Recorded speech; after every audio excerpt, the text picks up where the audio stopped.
예, 한 달에 한 번씩 우리가 요한계시록을 공부하는데요. 지난달에 이어서 오늘도 요한계시록 1장의 하반부를 공부해 보겠습니다. 우리가 지난달에 공부하기를 계시록이라고 하는 것은 이렇게 하늘에서 뚝 떨어지는 이야기를 하는 것이 아니라 현실을 바탕으로 하는 이야기임을 분명히 했습니다. 그러니까 현실에서 일어난 일을 바탕을 가지고 그 속에 감추어져 있는 하나님의 계시들, 그 비밀들을 드러내고자 하는 것이다. 이렇게 말씀을 드렸습니다. 자, 오늘은 이제 본격적으로 이렇게 그 내용들을 조금씩 살펴보겠습니다. 1장에서는 요한이 어떻게 해서 이 계시를 받게 되었는가, 그리고 이 계시를 받게 된 목적은 무엇인가 라고 하는 것들이 중심적으로 쓰여 있습니다. 우리가 알다시피 요한계시록은요, 처음에 7 교회를 향한 편지로 시작되고 있습니다. 예를 들면 1장 4절에 이렇게 되어 있죠. 요한은 아시아에 있는 7 교회에 편지한다, 이렇게 이야기를 합니다. 그러니까 계시록이라는 것이 다른 어떤 것이 아니라 재차 반복은 하지만 실제로 존재했던 7 교회를 향한 말씀이었다는 거죠. 다시 말하면 이 아시아의 터키 그쪽이죠. 이 아시아의 7 교회들이, 초대 교회들이 현재 당면하고 있는 역사적 상황이 이 편지를 쓰는 중요한 이유다 이겁니다. 그러니까 7 교회를 향해서 그 7 교회의 상황을 통해서 격려하는 의미의 이러한 편지를 쓰게 됩니다. 좀 이따 그걸 보겠습니다. 그래서 아시아의 7 교회들이 당면하고 있는 역사적 상황이 매우 중요하게 된다는 것입니다.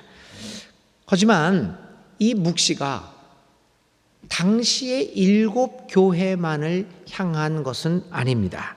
주님의 때가 마지막에 임할 때까지 온 세계에 펼쳐져 있는 모든 교회들을 향한 이러한 계시라고 우리는 말씀드릴 수 있습니다.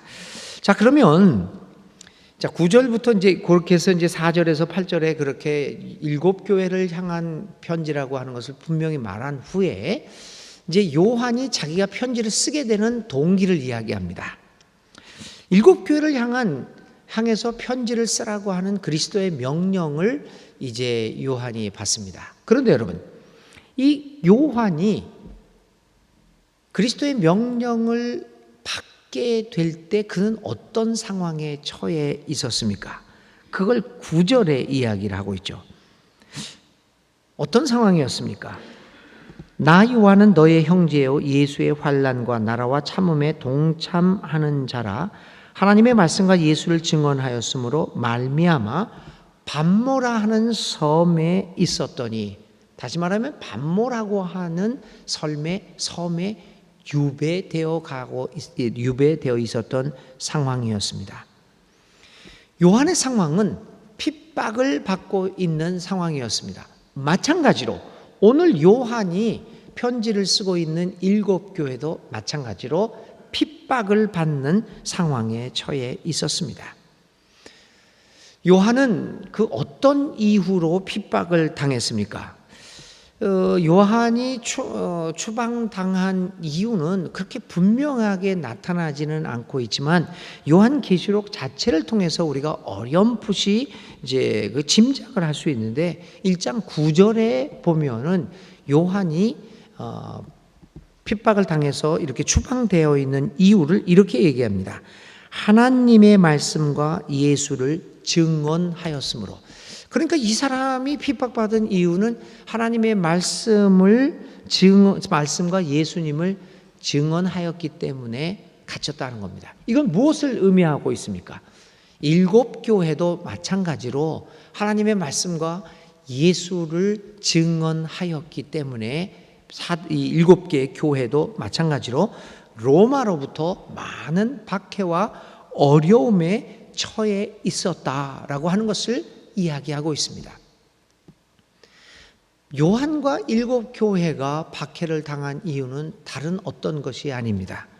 하나님의 말씀과 예수님을 증언하는 것 때문에 박해를 받고 있습니다. 그들은 예수님으로 인하여 십자가를 지고 있었던 것입니다.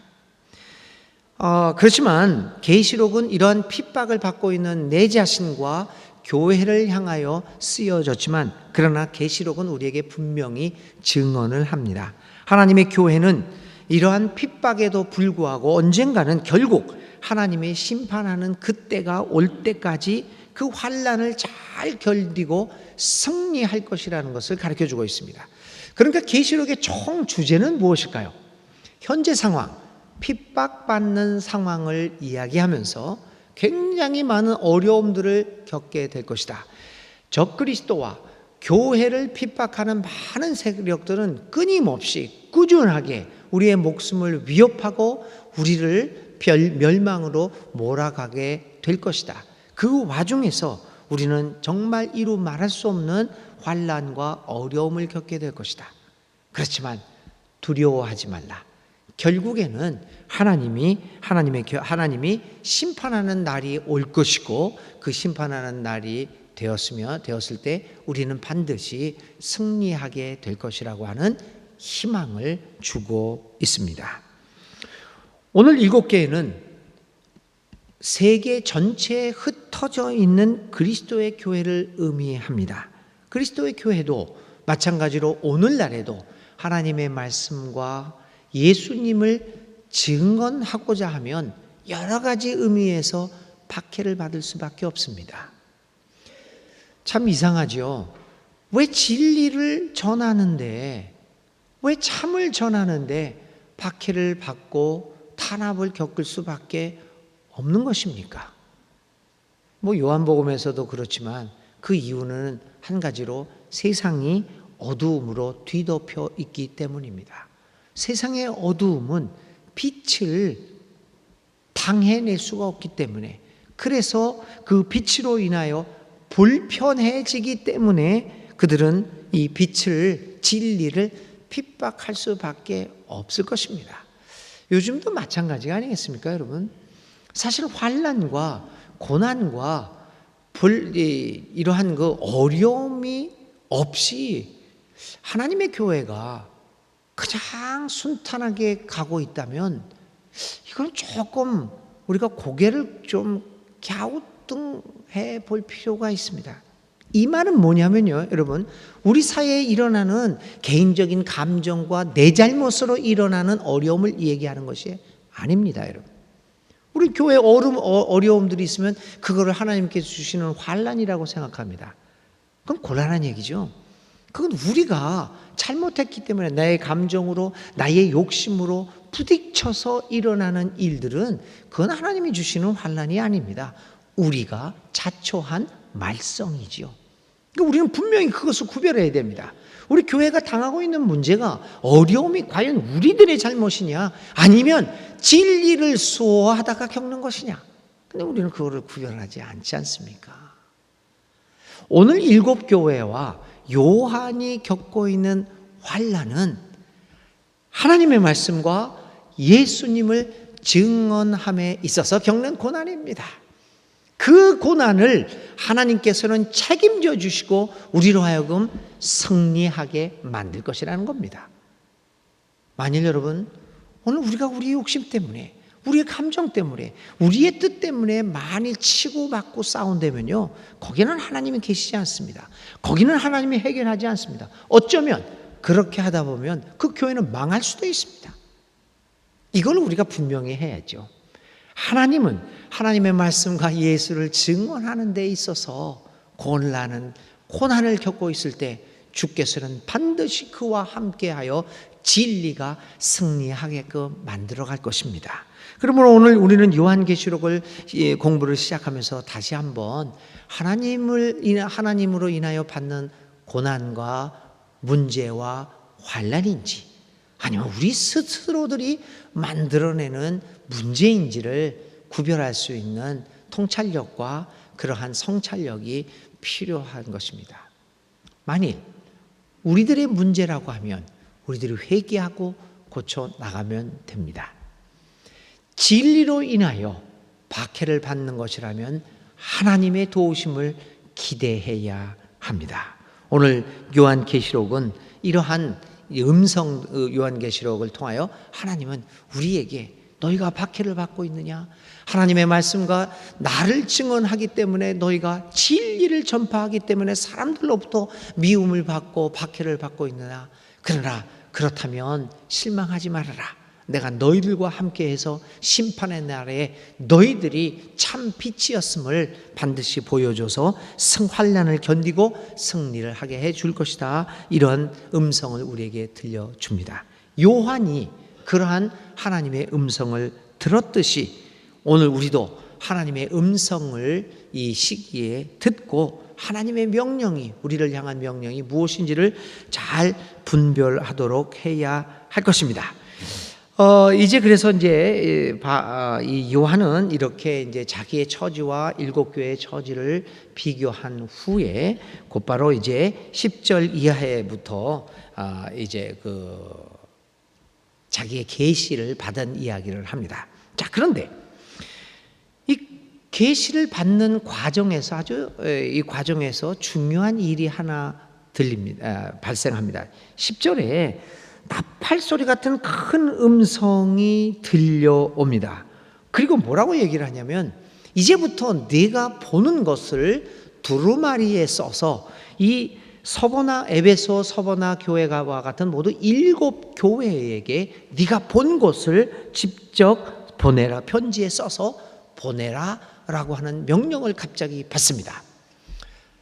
그런데 이 명령을 받고 보니까 이게 도대체 어디서 온 명령인가? 그러니까 여기서 우리가 생각하면 9절, 10절과 11절에 요한이 소명을 받는 장면입니다. 하나님에게 부르심을 받는 장면이죠. 그 요한이 어디서 소리가 났는가 해서 뒤를 돌아보니까 놀라운 일이 벌어졌습니다. 그게 이제 12절부터 17절, 18절까지 있는 말씀이죠. 뒤를 돌아보니까 예수 그리스도가 인자가 있는 겁니다. 그런데 거기서 뭐가 나옵니까? 하늘 성전의 모습을 보게 됩니다. 근데 이 하늘 성전의 모습을 보면 이게 뭐냐면요, 자기가 상상으로 그려내는 것이 아니라 땅의 성막에 있는 모습이 그대로 재현되고 있습니다. 어디서 하늘에서 갑자기 떨어지는 아무 근거가 없는 엉뚱한 것이 아니라 요한의 눈은 성막에서 본 것들이 하늘의 성전의 것과 비슷하게 나타납니다. 요한에게 나타나는 그 환상은 분명한 거죠. 이 땅의 성막이 온전하게 되어진 것이 하늘의 성전이다라고 하는 생각을 갖게 됩니다. 한번 봅시다. 성막의 구조가 여기에서 이스라엘 백성들이 가지고 있었던 성막의 구조와 똑같이 7개의 금 촛대가 보입니다. 12절이죠.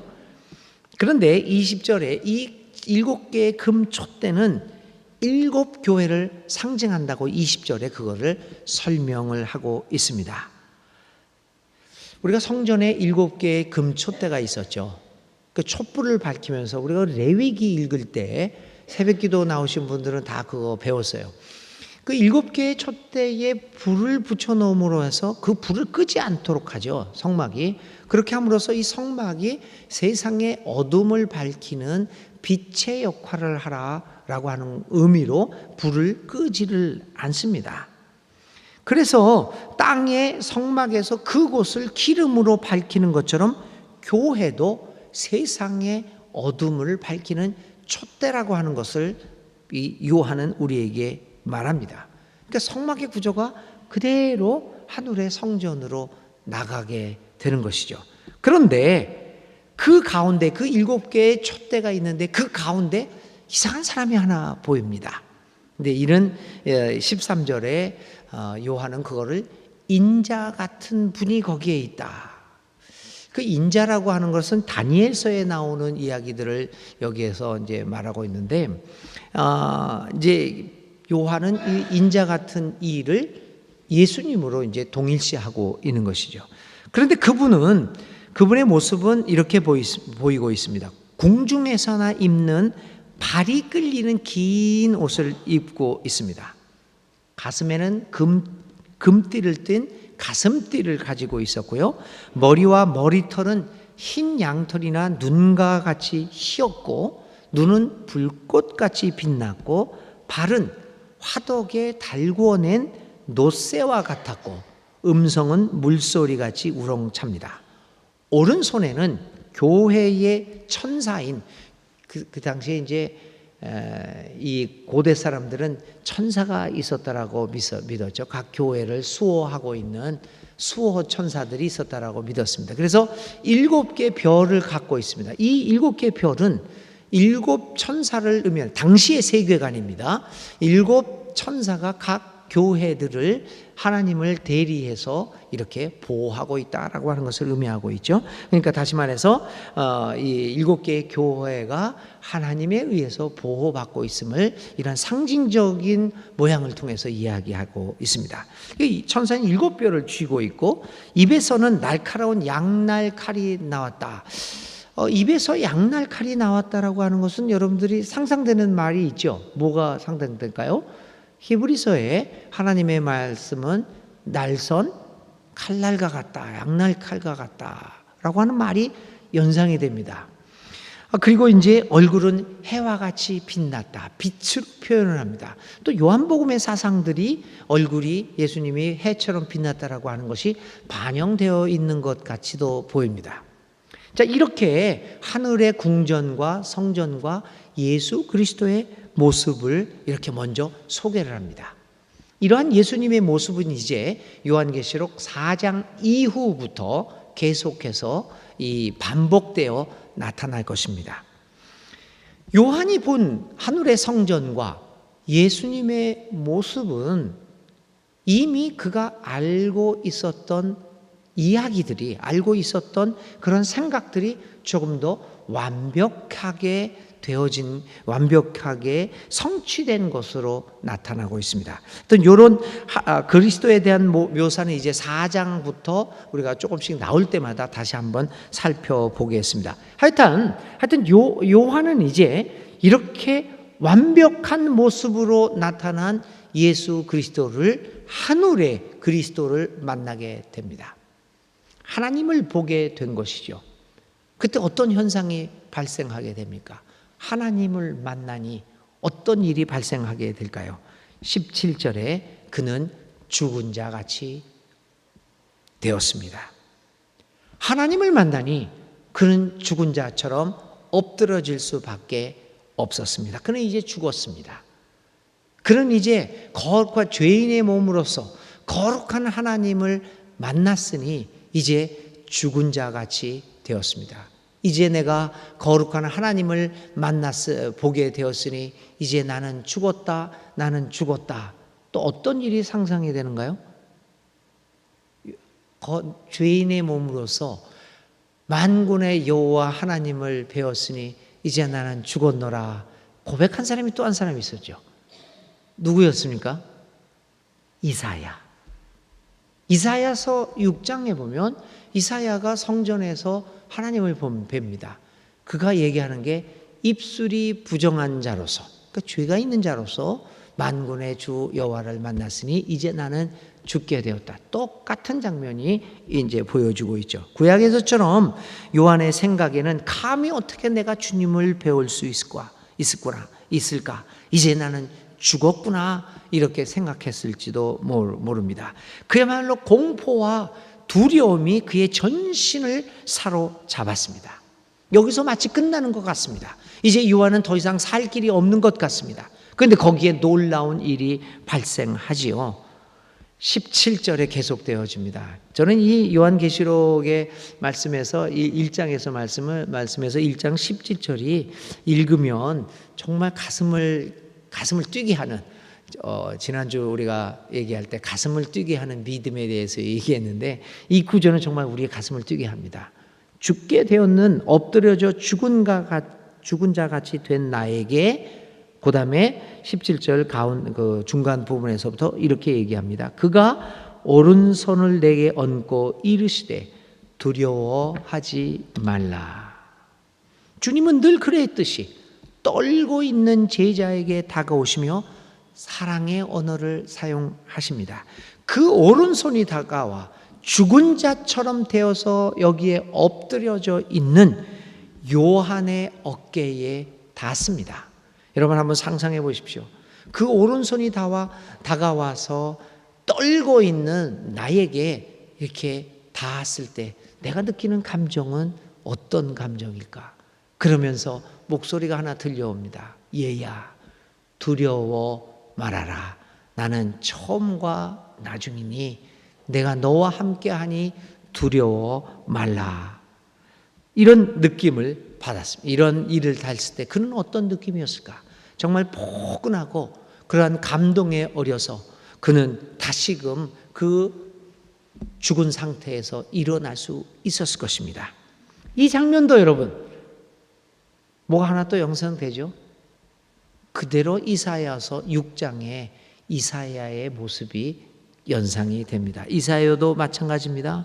화로다 화로다 내가 죽게 되었다라고 그가 부들부들 공포에 떨면서 그렇게 공포의 겁에 잡혀 있을 때 천사들이 나타나서 한 천사가 성전의 제단의 숯불을 가지고 와서 부정한 그의 입술을 지집니다.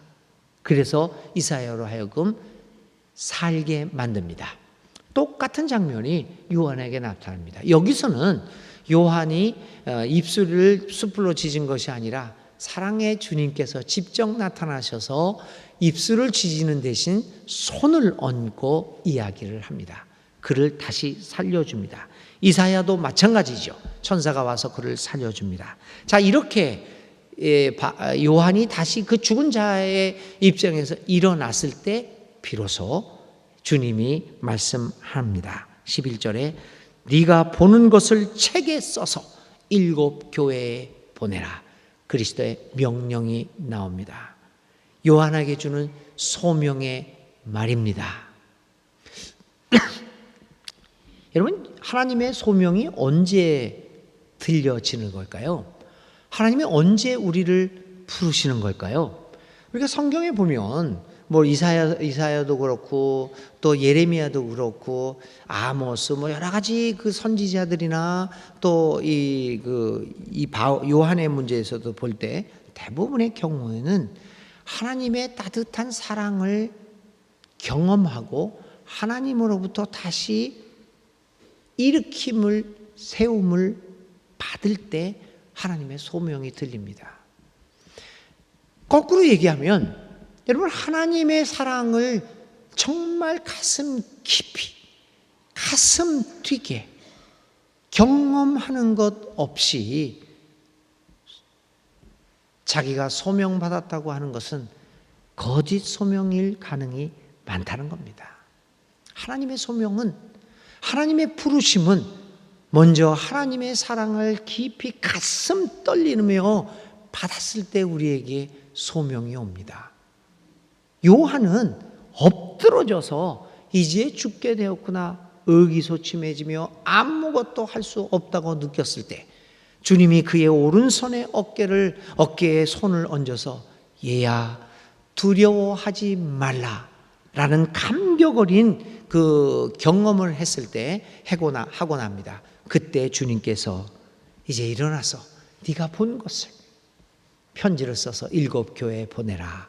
그래서 이제부터 2장부터 이제 요한은 이러한 뜨거운 사랑에 가슴 떨리는 경험 이후에 예수님의 하나님으로부터 소명을 받은 후에 이제 2장부터 본격적으로 7 교회를 향하여 하나님의 말씀을 전하게 됩니다. 힘있게 전하게 됩니다.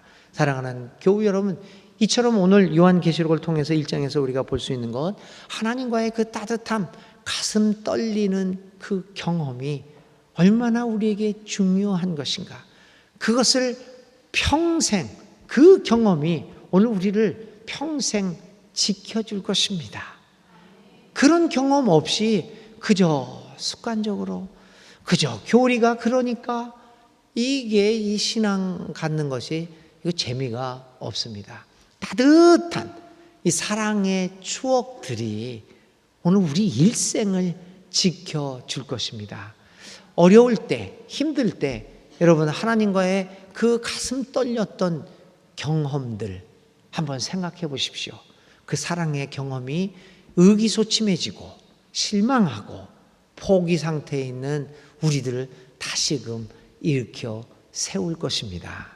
오늘 요한과 같은 그런 경험들이 우리 모두에게 발생하고 그 경험을 가지고 이제 다음 달부터 또 요한계시록 2장을 하나씩 2장, 3장 이렇게 하나씩 읽어가면서 하나님이 우리에게 7교회 중에 하나인 우리 교회에 주시는 음성의 귀를 기울일 수 있기 바랍니다. 하나님은 오늘도 요한에게 오신 것처럼 이 밤에도 오셔서 여러분들의 어깨에 오른손을 얹어주시고 두려워하지 마라 내 아들과 딸아 말씀하십니다. 이 음성을 듣고 하나님께 내가 여기 있나이다 답변하는 사랑하는 모든 교우들 되시기를 주의 이름으로 기원을 드립니다.